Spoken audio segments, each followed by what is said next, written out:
हाँ, तो ये हमारा हो गया input type is equal to hidden, DEN बोल रहे हो ना, हिडन लिख दिया हमने, ठीक है। और नेम इज इक्वल टू हमने नेम दे दिया यहाँ पे। तो इस तरह से हमारा एक इनपुट फील्ड बन के आ जाएगा। बाकी हटाते हैं। तो मतलब एक ऐसा टेक्स्ट फील्ड जो हिडन होगा, आपको दिखेगा नहीं। यहाँ पे इसको बंद भी कर देते हैं, ठीक है। फिर कॉमा, फिर कॉपी, फिर पेस्ट, ठीक है। इसी तरह से दूसरा हिडन बना दिया और इसमें मैंने पास लिख दिया। अच्छा, फिर यहाँ पे हमने input type is equal to submit, submit लगा के एक सबमिट बटन बना दिया, ठीक है। तो इस तरह से हमारे मतलब सर्वलेट के अंदर एक फॉर्म होगा जो आपको दिखेगा ही नहीं, दैट इज हिडन। तो इसीलिए इसको हिडन फॉर्म फील्ड बोलते हैं। लेकिन अब समस्या इस बात की है कि ये डेटा कैसे जाए। हिडन फील्ड तो बन गया, नेम भी दे दिया आपने। यहाँ पे एक टैग होता है वैल्यू, और वैल्यू में हम क्या करेंगे, इस टेक्स्ट फील्ड में वैल्यू लेके चले जाएंगे। जैसे यहाँ पे वैल्यू इक्वल टू, और यहाँ पे सिंगल कोड के अंदर ये जो नेम से आने वाली वैल्यू है वो यहाँ पे कॉन्कैटिनेट कर देंगे, प्लस प्लस करके यहाँ दे देंगे नेम। मुझे लग रहा है सिंगल कोड के अंदर डबल कोड लिखना पड़ेगा, तभी लेगा। Yes sir. ये डबल कोड, ये ठीक है, चल रहा है यहाँ पे। ये यहाँ पे आया, फिर यहाँ पे आया, सॉरी, यहाँ पे भी अगेन लिखना पड़ेगा हमें वैल्यू इक्वल टू और सिंगल कोड के अंदर फिर डबल कोड और फिर प्लस प्लस, और यहाँ पे लिख देंगे पास। आप लोगों को मैं ये दिखाना चाहता हूँ, हिडन हटा देता हूँ मैं आपको, यहाँ टेक्स्ट फील्ड लेके दिखा देता हूँ, ठीक है, पहले, है ना, फिर हिडन भी ले लूँगा। अब आप देखिए कि ये चलेगा कैसे, क्या कहानी होगी इसकी। कहानी कुछ ऐसे होगी कि आप यहाँ पे आपने लिखा नेम और यहाँ लिखा पासवर्ड, आपने यहाँ करा सबमिट, ठीक है। तो आप यहाँ पे देख सकते हो कि आपके केस में यहाँ पे फील्ड बन के आ गया जो कि हिडन है ना, सॉरी, मतलब एज इट इज़ है, और वही नेम और वही पासवर्ड इस टेक्स्ट फील्ड में डाल दिया और सबमिट मारेंगे, फिर अगले पेज पे गेट हो गया, ठीक है। अब अगले पेज पे कैसे गेट हो गया, क्योंकि इसी टेक्स्ट फील्ड से वो डेटा निकाल ले रहा है। अब अगर मैं इसको कर दूं यहाँ पे हिडन, कंट्रोल Z, यहाँ पे कर दूं हिडन, तो अब यही फील्ड हिडन बन जाएगी, जो आपको दिखेगी नहीं, किसी भी बंदे को नहीं दिखेगी। तो एक काइंड ऑफ आपने एक भ्रम क्रिएट कर दिया किसी के सामने, किसी को दिखेगा ही नहीं कि एच सर्वलेट में हिडन फॉर्म फील्ड लगाया गया है, नहीं लगाया गया है। आपने भेजा, देखिए यहाँ पे आपने राम और राम आपने डेटा गेट किया, और यहाँ पे एक सबमिट बटन आपको बस दिख रहा है। आप यहाँ पे व्यू सोर्स पेज में जाएंगे तो सोर्स पेज में ये डेटा दिख जाएगा। ये थोड़ा सा दिक्कत वाली बात है ना, लेकिन मतलब आपको दिखेगा, लेकिन वैसे अगर आप सबमिट मारोगे फिर अगले पेज पे आप ये डेटा पा जाओगे। ये सबमिट क्यों नहीं हो रहा है भाई, क्या गुस्सा की हो गई। सबमिट 1 2 3, ओहो, ओके, क्या हो गया, राम 1 2 3 लॉगिन सबमिट आ गया। वो मुझे लग रहा है रिस्पांस देने में थोड़ा टाइम लगा रहा था, ठीक है, लोड नहीं हुआ था। तो आपने देखा कि आपने क्या कर लिया कि जो URL था आपने उसको रीराइट कर दिया। अच्छा, इस केस में अब आपको ये जो डेटा है ये ऊपर नहीं दिखे, तो यहाँ पे आप मेथड, यहाँ पे आप जो एक्शन भेज रहे हो, यहाँ मेथड इज इक्वल टू क्या कर दो, यहाँ पे method is equal to post लिख दो, तो आपका ये डेटा नहीं दिखेगा, आपका डेटा सिक्योर हो जाएगा। ऊपर दिख रहा था अभी डेटा। अगर लॉगिन स्पेशली है तो ऐसे भेज सकते हो आप, ठीक है। अब देखो नहीं दिख रहा ऊपर डेटा, है ना। सर तो एक मिनट सर, हाँ यहाँ पर दिख रहा है सर, राम 1 2 3 हाँ, सबमिट के ऊपर में। तब क्या करें बताओ। तो क्या ये तो हम फायदा। दिखा रहे हैं ना। तो हमने प्रिंट कराया तब तो दिख रहा है ना, ना प्रिंट कराओ नहीं दिखेगा, ना प्रिंट कराओ तो नहीं दिखेगा। आउट डॉट प्रिंटल ने प्रिंट किया है ना।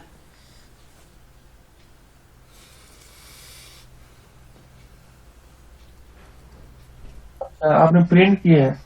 हम्म। तो हिडन फॉर्म फील्ड जो तरीका होता है, ये वही तरीका होता है। मतलब एक ऐसा फॉर्म बना दो जिसके फील्ड को हिडन कर दो। अब जब किसी फॉर्म के अंदर के फील्ड को अगर हिडन कर दोगे तो that become hidden form field. और जो हिडन फॉर्म फील्ड होता है उसमें आप सेशन मैनेजमेंट कर पा रहे हो, लेकिन यहाँ पे क्लाइंट की स्टेट मैनेज नहीं हो रही है, डेटा तो मैनेज हो जा रहा है। स्टेट का मतलब, नहीं नहीं सॉरी, स्टेट मैनेज हो रहा है, स्टेट मतलब डेटा ही होता है। आइडेंटिटी मैनेज नहीं हो रही है। आइडेंटिटी मैनेज मतलब लॉग इन और लॉग आउट, समझ रहे हो ना। मैं ये चाहता हूँ हो जाए, वो नहीं हो पा रहा है। ठीक है, तो ये इसकी समस्या है। दूसरी समस्या इसकी ये है कि कहीं न कहीं ये वाले अप्रोच में आपको एक एक्स्ट्रा फॉर्म बनाना पड़ रहा है हर जगह। आपको एक्स्ट्रा सबमिशन की ज़रूरत पड़ेगी, सबमिट बटन की ज़रूरत पड़ेगी, तब ये काम करेगा। सबमिट बटन होगा तभी ये काम करेगा। दूसरी प्रॉब्लम। ठीक है,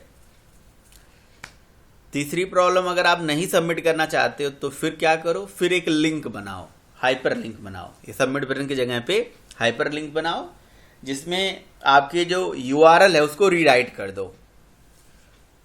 तो यूआरएल रीराइटिंग कहलाएगा। तो यूआरएल रीराइट कैसे होता है? यूआरएल रीराइट होता है, मैं आपको बता देता हूं कैसे करना है। ये वाला तरीका है हिडन फॉर्म फील्ड, है ना। ये हिडन फॉर्म फील्ड है, यहाँ कमेंट करके मैं लिख देता हूँ।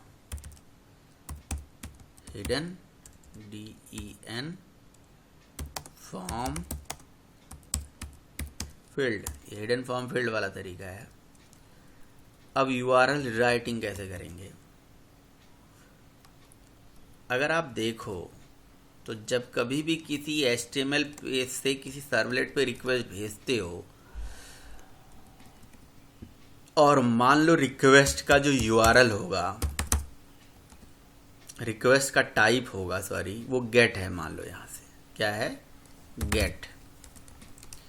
ठीक है, और इस तरह से आप कभी रिक्वेस्ट भेजो, कभी भी आपने नेम और पासवर्ड लिख के भेजो, तो आपका जो डेटा है यहाँ पे पूरा दिख जाता है। दिखता है ना डेटा। पहला तो यूआरएल पैटर्न होता है, फिर ये क्वेश्चन मार्क के बाद ये जो पूरा डेटा लिखा होता है इसको बोलते हैं क्वेरी स्ट्रिंग। इसी क्वेरी स्ट्रिंग को किसी भी तरह से जो यहाँ पे दिख रहा है उसको हम यहाँ पे डाल दें, इस लिंक में डाल दें, तो हमारा काम बन जाएगा। ठीक है, तो दैट इज़ यूआरएल रीराइटिंग, है ना।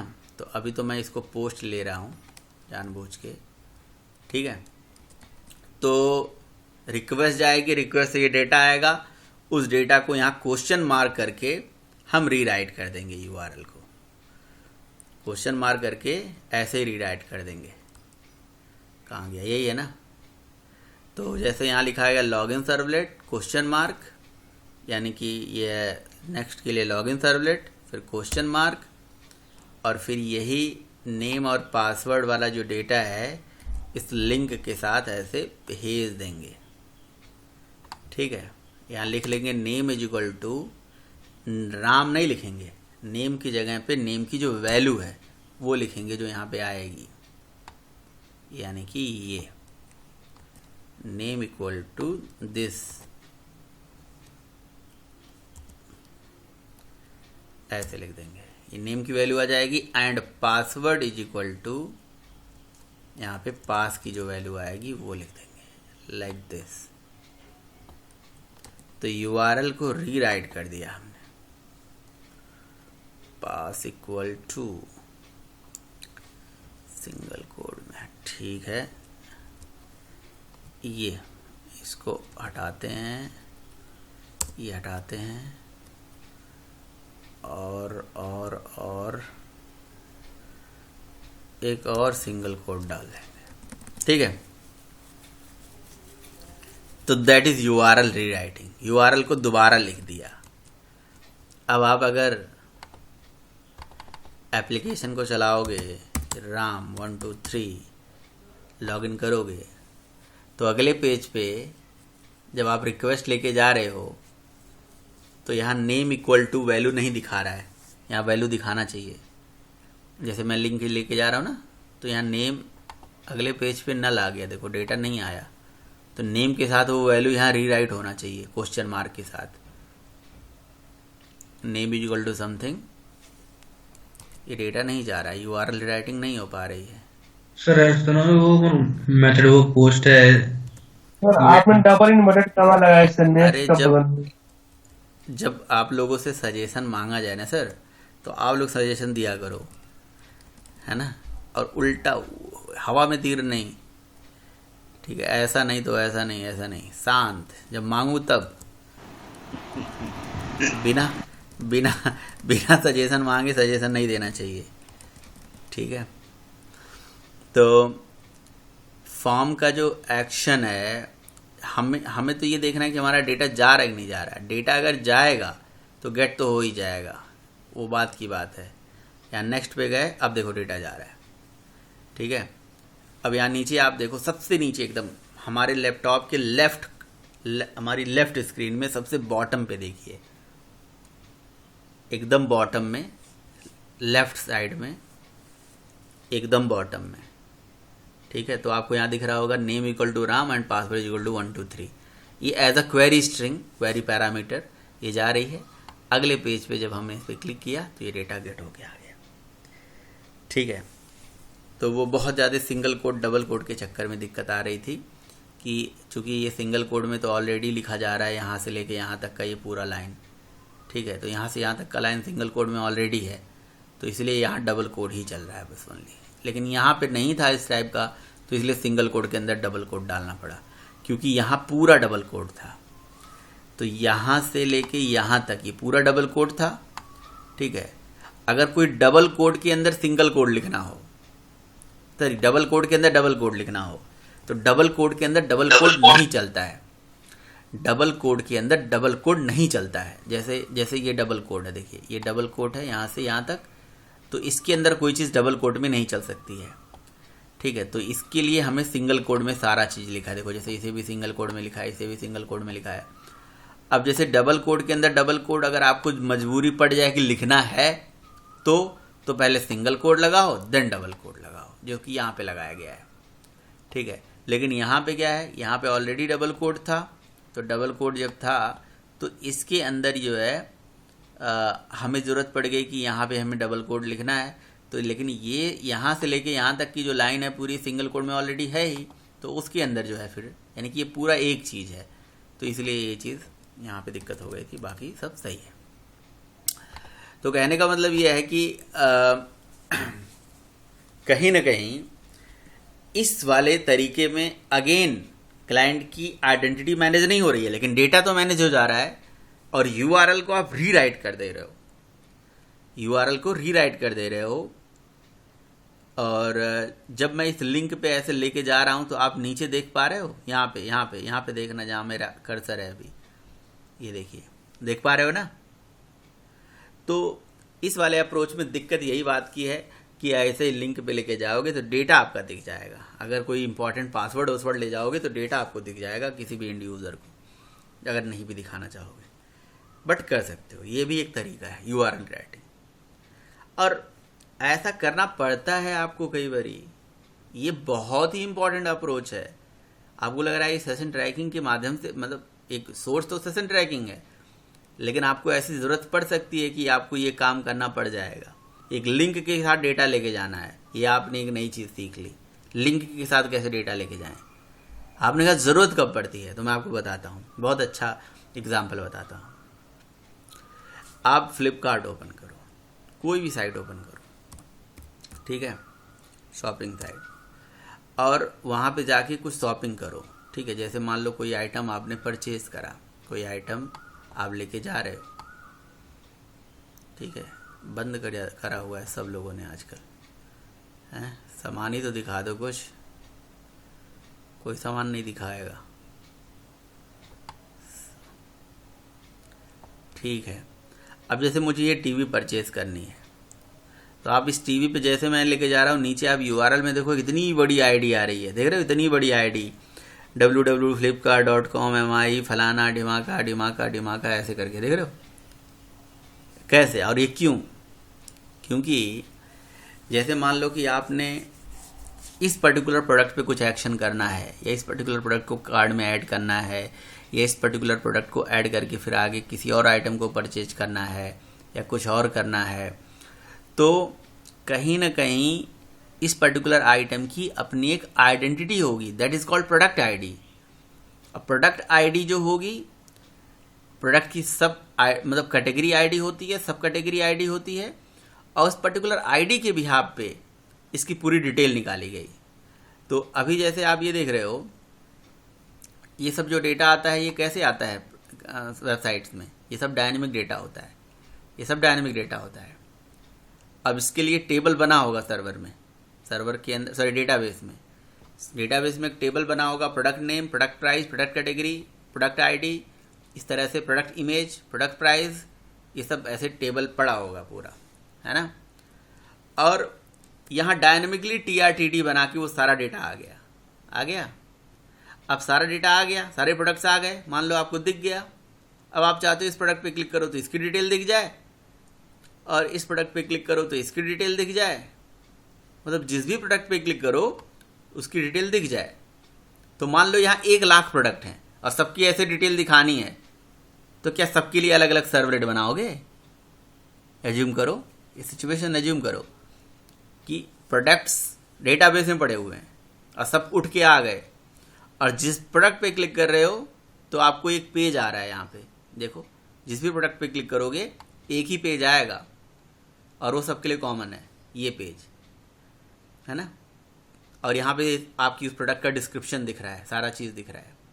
ये मान लो ये पेज को दिखाने का जिम्मेदारी किसी एक सर्वलेट की होगी, एक JSP की होगी।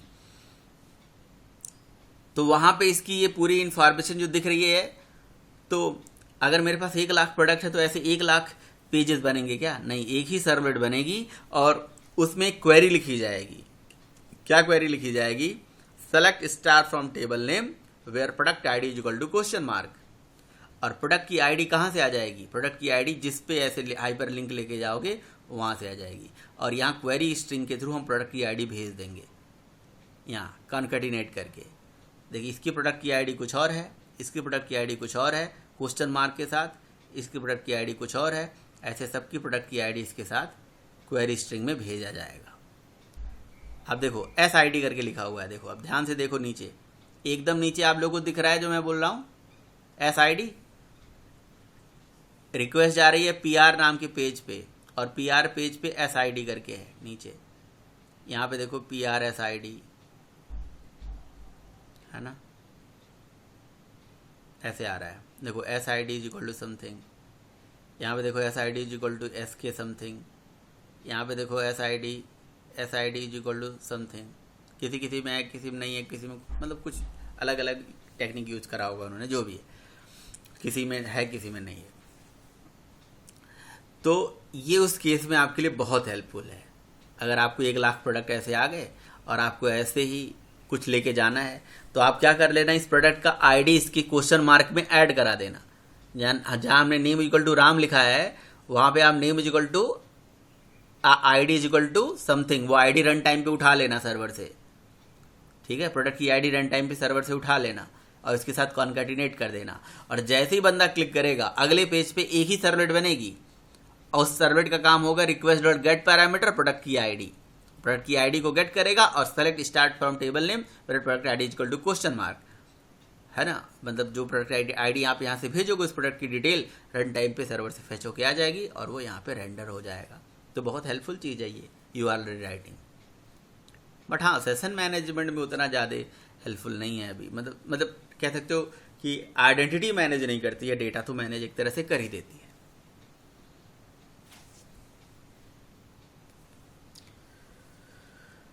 बोलेंगे भाई आप लोग, सन्नाटा छा गया क्यों? हम जिस जहाँ ज़रूरत होगी वहाँ नहीं बोलोगे, वहाँ नहीं क्वेश्चन पूछोगे।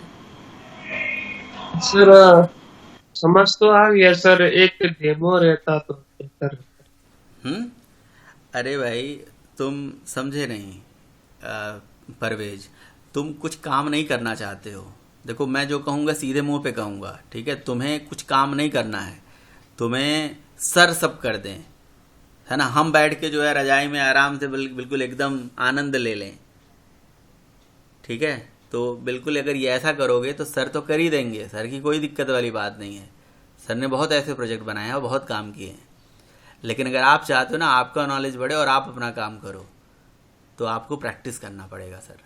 नहीं सर, मैं ये बोल रहा हूँ सर, आप बोले एक पेज में 10 प्रोडक्ट है ना, हाँ, तो उसका क्लिक में एक ही पेज सभी प्रोडक्ट को शो करेगा। जिसमें क्लिक करेंगे एक ही पेज में वही सर प्रोडक्ट शो करेगा। सर आप समझे नहीं मेरी बात। आपको मज़ा मुझे तब आता बनाने में जब आप पहले ये जितना आपको पढ़ाया गया है, ये जो सेशन ट्रैकिंग अभी मैंने लिंक बना के सिखाया है, अपने मन से ये प्रोजेक्ट बना लीजिए, पहली चीज़। दूसरी चीज़, जब मैंने आपको अभी बताया तो इसको ध्यान से सुन के आप एक प्रोडक्ट का टेबल बना लीजिए। प्रोडक्ट की ID, product name, product price और फलाना ढिमाका करके आप बना के रख लीजिए, ठीक है? रख लिया। अब रखने के बाद आप उस सारे प्रोडक्ट को एक पेज पे डायनेमिकली गेट कराइए, ठीक है? किसी सर्वलेट पे, कुछ नहीं, डेटाबेस में जाके बहुत सारे प्रोडक्ट की आईडी स्टोर कर लो, प्रोडक्ट की डिटेल स्टोर कर लो और उसको फेच करके लेके आओ। और जब फेच करके लेके आओगे तो मुझे भी लगेगा हाँ बंदे ने इतना तो मेहनत किया है। अब उसको आगे, अब आप उस पर काम करो। अब जब वहाँ नहीं समझ में आए तो मेरे से पूछो, कुछ भी नहीं करना है। मैं मान लो मैं कंसेप्ट बता सकता हूँ, मेरे से कंसेप्ट पूछो। एक एक चीज़ का अगर मैं यहाँ इम्प्लीमेंटेशन करने बैठ जाऊँगा तो मैं कर सकता हूँ, टाइम लगेगा लेकिन हो जाएगा। लेकिन जब मैं कोई कंसेप्ट आपको पढ़ा रहा हूँ उसको इम्प्लीमेंट खुद करोगे तो एक अलग कॉन्फिडेंस आपके पास आएगा। मान लो, मैं फिर से बता रहा हूँ, मान लो एक टेबल है और टेबल में आपको बहुत सारे प्रोडक्ट स्टोर करके रखने हैं, रख लो, ठीक है? ये बेसिकली एडमिन पैनल का काम होता है, जिसमें एडमिन प्रोडक्ट ऐड कराता है। तो उससे अच्छा है कि एक काम करो, अगर पूरा आपको बनाना है तो एक एडमिन पैनल के नाम से ही बनाओ पेज। अगर आपको पूरा ऐसे काम कराना है तो ऐसे बनाओ, एक एडमिन पैनल बनाओ, ठीक है? एडमिन पैनल बनाओ, एडमिन पैनल का लॉगिन करा दो, मतलब यूज़र नेम और पासवर्ड से एडमिन लॉगिन हो जाए। लॉगिन होने के बाद उसको एक बटन दे दो, ऐड प्रोडक्ट, समझ रहे हो? एक ऐड प्रोडक्ट, एक डिलीट प्रोडक्ट, ठीक है? एक फेच प्रोडक्ट, ऐसे ऐसे करके बहुत सारे, मतलब वो बना लो, बटन बना लो। ऐड प्रोडक्ट पे जब जाओ तो प्रोडक्ट का एक फॉर्म आ जाए जिसमें आपसे पूछे प्रोडक्ट का आईडी। वैसे आईडी तो ऑटो इंक्रीमेंट करा देना चाहिए, 1 2 3 4 5 अगर कर दोगे तो ठीक है, नहीं तो प्रोडक्ट की आईडी आप एंटर भी करा दो, ऑटो इंक्रीमेंट करा लेना, अच्छा होगा, ठीक है? डेटाबेस में ऑटोमेटिकली प्राइमरी की बना दोगे, इंक्रीमेंट होता है। अब आपको मैंने हिंट दिया तो आपको क्वेरी खुद सर्च करनी है कि ऑटो इंक्रीमेंट माइस्क्यूएल में कैसे कराते हैं, ठीक है? देख लिया, नहीं आएगा तो फिर मैं तो बताने वाला ही हूँ, मैं तो आपको करके दिखाई दूंगा। बट उसमें ट्राई अगर आप होता है तो हमें खुशी मिलती है कि हमने कुछ बताया किसी को और कोई प्रैक्टिस कर रहा है। तो प्रोडक्ट का नेम हो जाएगा, प्रोडक्ट का प्राइस हो जाएगा, प्रोडक्ट का इमेज हो जाएगा, प्रोडक्ट का और जो भी है डिस्क्रिप्शन हो जाएगा, ठीक है? प्रोडक्ट की जो भी चीज़ें हैं ऐसे आप प्रोडक्ट को ऐड करा दिया, मान लो डेटाबेस में ऐड हो गया। ये तो एडमिन पैनल का काम ख़त्म। एडमिन पैनल एक अलग चीज़ होती है। एडमिन पैनल जो यहाँ नहीं दिखती है आपको किसी भी वेबसाइट में, है ना? अब आपका यूज़र पैनल आ जाता है। अब यूज़र पैनल में क्या होता है भैया? यूज़र पैनल में यूज़र तो अपना लॉगिन अलग से करता है, एडमिन पैनल अलग होता है, यूज़र पैनल अलग होता है। तो ये बात समझ में आ गई कि नहीं आई परवेज, जो मैं अभी बता रहा हूँ एडमिन पैनल का कहानी? हाँ sir.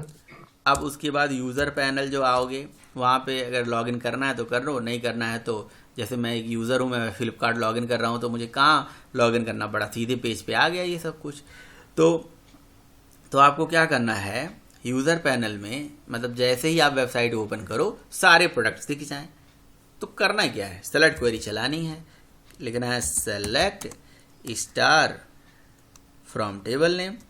Select star from table name, table का नाम मान लो प्रोडक्ट है तो प्रोडक्ट टेबल का सारा जो डेटा है वो मान लो यहाँ पे आ गया, सेलेक्ट आ गया, रिजल्ट सेट से सारा डेटा आ जाएगा और आप TRTD बढ़िया बनाओगे, डिज़ाइनिंग करोगे, यहाँ तो भैया डिज़ाइनिंग करना पड़ेगा। और डिज़ाइनिंग नहीं भी करना पड़ेगा तो मैं आपको एक हिंट देना चाहूँगा यहाँ पे। ये एक आपको ये दिख रहा है ना, ये आपको दिख रहा है, ये इतने सारे डिटेल, इतने सारा मतलब वो मतलब टीवीज़ और बहुत सारे ब्रांड और बहुत सारी चीज़ें। आपको क्या लग रहा है कि इतने सारी चीज़ें बार बार बनानी पड़ती होगी क्या? हैं? नहीं, एक बार इसको बनाया गया है। ये जो चीज़ है ये इसको एक बार बनाया गया है, एक सिंगल टाइम बनाया गया है। एक TR ले लेना, एक TD ले लेना, प्रोडक्ट का ID लेना, प्रोडक्ट का प्राइस ले लेना, और उसके बाद इसको लूप में डाल दिया गया है ना। आप कोशिश करना, जब इस पूरे डेटा को गेट करोगे तो आपको एक रिजल्ट सेट मिल जाएगा RS और RS डॉट गेट स्ट्रिंग, और शायद RS डॉट गेट स्ट्रिंग वाला जो काम है ये अभी आप लोगों ने जो रोल नंबर डाल के डेटा गेट किया है ना, उसमें किया होगा आपने। RS डॉट गेट स्ट्रिंग से जो डेटा आएगा इसको पूरा वाइल लूप में डाल देना, तो जितना प्रोडक्ट होगा उतने बार ये चीज़ें अपने आप खटाखट इतने रो बनते चले जाएंगे, समझ रहे हो? तो ये डेटा के अकॉर्डिंगली डायनेमिक रो बन जाता है अपने आप। नहीं आएगा, मैं कह रहा हूँ अगेन, 12 बजे रात को भी बताने के लिए रेडी हूँ।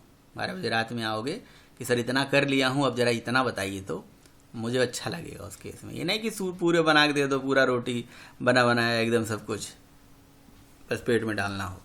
आप प्रोडक्ट बनाओ, एडमिन पैनल बनाओ, डेटा इंसर्ट करो, और उसके बाद अगर नहीं फेच कर पा रहे हो, नहीं डायनेमिक बना पा रहे हो, तो मैं आपको दिखा दूंगा। अच्छा, अब मान लो डायनेमिकली सब आ गया, अब जब डायनेमिकली सारा चीज़ ला रहे हो ना, तो वहाँ पे आपको प्रोडक्ट की ID भी लेके आनी पड़ेगी, ताकि वो ID इस इमेज के साथ या उस पर्टिकुलर TR के साथ कॉन्केटिनेट कर दो, जैसे यहाँ पे हो रहा है। सबकी ID कॉन्केटिनेट कर दो इसके साथ, ठीक है। और जब सबकी ID कॉन्केटिनेट कर दोगे तो वो इस तरह से बन जाएगा, जैसे यहाँ नेम इजिकल टू राम लिखा है ना, तो यहाँ PID इजिकल टू और वैल्यू जो होगी वो डायनेमिकली डेटाबेस से आ जाएगी, ठीक है। तो एडमिन पैनल बनाओ, प्रोडक्ट इंसर्ट करो, प्रोडक्ट को फेच भी करना, सेलेक्ट क्वेरी चला के जितना आपसे बन पड़ेगा, और उसके बाद का जो काम होगा कि वो अगर आप ये डायनेमिकली फेच करके ये क्वेश्चन मार्क करके वहाँ नहीं दिखा पा रहे हो तो वो मैं 10 मिनट में कर दूंगा आपका, ठीक है। तो ऐसा करना है, और जब वो कर दोगे तो उसको क्लिक करा के डिटेल कैसे लानी है उसका भी आपको लिंक बता दूंगा, उसका भी तरीका बता दूंगा। इससे आपके प्रोडक्ट का एडमिन पैनल एटलीस्ट रेडी हो जाएगा, है ना। तो खैर ये चीज़ तो हम प्रोजेक्ट में पढ़ते हैं, बट हाँ ठीक है, अभी पढ़ लोगे तो कोई दिक्कत नहीं है, प्रोजेक्ट बनाओगे तो हमारे लिए आसान हो जाएगा। प्रोजेक्ट पे काम करोगे और काम ही कर लो, ठीक है। बोलो भाई, आगे चलूं या हाँ जी सर, या वो करोगे तुम? अभी भी कर सकते हो, कोई दिक्कत नहीं है।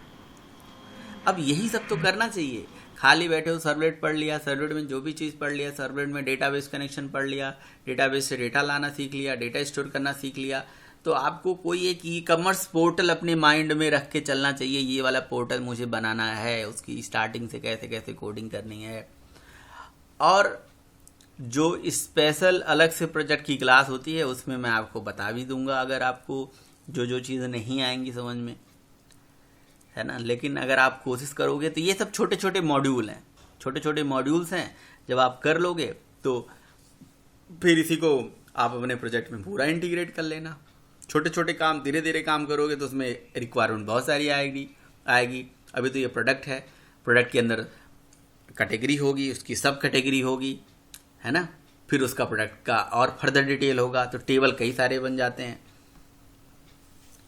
है कि नहीं। जैसे अब प्रोडक्ट में तो लैपटॉप ही, यहाँ पे आप देख रहे हो केवल टीवी था, अब टीवी में भी तो टीवी की कैटेगरी होती है ना, कि भाई टीवी कौन सी कंपनी का, सैमसंग का कि LG का, क्या किसी और का या किसी और का तो होता है ना, और फिर उसके अंदर मॉडल नंबर होता है, तो टेबल कई सारे बन जाएंगे फिर फर्दर। तो जहाँ तक बात बन पड़े वहाँ तक आप काम करिएगा, उसके बाद तो हम हैं ही, ठीक है। तो URL रीराइटिंग वाले अप्रोच में आपने ये देखा कि URL को हमने उठाया और यहाँ पे रीराइट कर दिया, है ना, रीराइट कर दिया। इसीलिए URL रीराइटिंग, और URL रीराइटिंग अप्रोच वैलिड है जब आपके पास कोई इंपॉर्टेंट डेटा नहीं है जो आप यूज़र को अगर दिख भी जाए तो कोई फ़र्क ना पड़े, है ना। तो ठीक है, इम्पॉर्टेंट डेटा नहीं है तो कोई दिक्कत नहीं है, बट इम्पॉर्टेंट डेटा है तो फिर उस केस में दिक्कत है।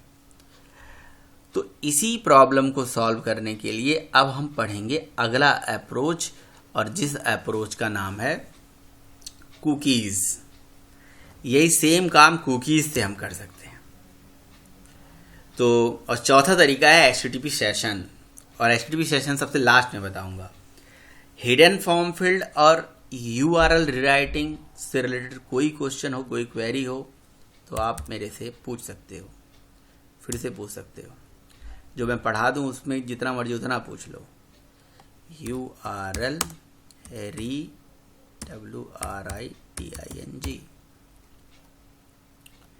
ठीक है, URL राइटिंग, ठीक है।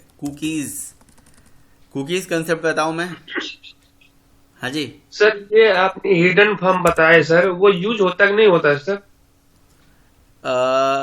उतना ज़्यादा यूज नहीं होता है। हिडन फॉर्म का उतना ज़्यादा यूज नहीं होता है, बस एक तरीका है, उतना ज़्यादा नहीं है। बट ये URL राइटिंग वाले तरीके जगह जगह पे यूज, देखो आपकी डिपेंड करता है। आप अगर कहीं पे ज़रूरत पड़ जाए तो यूज भी कर लो, आपकी इच्छा है। बट सेशन ट्रैकिंग के लिए स्पेशली, क्योंकि सेशन ट्रैकिंग में हम क्या स्टेट और डेटा आइडेंटिटी दोनों मैनेज करते हैं। आप चाहे URL राइटिंग की बात करो, चाहे हिडन फॉर्म फील्ड की बात करो, इस दोनों केस में क्या हम कहीं क्लाइंट की आइडेंटिटी मैनेज कर पा रहे हैं? क्या नहीं ना, केवल डेटा ही मैनेज कर पा रहे हैं, डेटा इधर से उधर भेज पा रहे हैं, आइडेंटिटी मैनेज नहीं हो रही है। आइडेंटिटी का मतलब ये है कि जब लॉगिन हो गया, जब तक लॉग आउट ना हो तब तक वो लॉग आउट ना हो, है ना, इनएक्टिव रहे। जब अगर मान लो मैं ऐसा दे दूं कि भैया इस वेबसाइट में 2 मिनट तक अगर वो इनएक्टिव रहे तो अपने आप लॉग आउट हो जाए, इस टाइप का कोई चीज़ नहीं हो पा रहा है। That is identity. तो अगर आपको डेटा ही मैनेज करना है तो दोनों तरीके हैं आपके पास, बट हिडन फॉर्म फील्ड उतना यूज नहीं होता है। URL राइटिंग मतलब हम लोग करते हैं जनरली जब ऐसी ज़रूरत पड़ती है तो। ठीक है, आगे बताइए।